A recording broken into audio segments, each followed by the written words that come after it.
کسی ریاست کے بادشاہ نے گدھوں کو قطار میں چلتے دیکھا تو اس نے ان کے مالک سے پوچھا، تم نے ان کو کیسے سیدھا کیا؟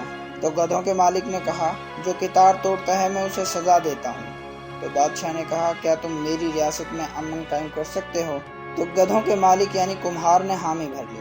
بادشاہ اسے اپنے ساتھ اپنی ریاست لے گیا اور اسے اہم منصب سے نوازا۔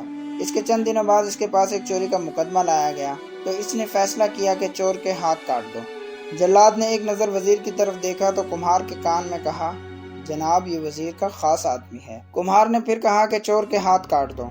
اس بار وزیر نے خود کمہار کے کان میں سرگوشی کی، جناب کچھ خیال کریں، یہ اپنا خاص آدمی ہے۔ تو کمہار نے کہا، چور کے ہاتھ کاٹ دو اور اس وزیر کی زبان۔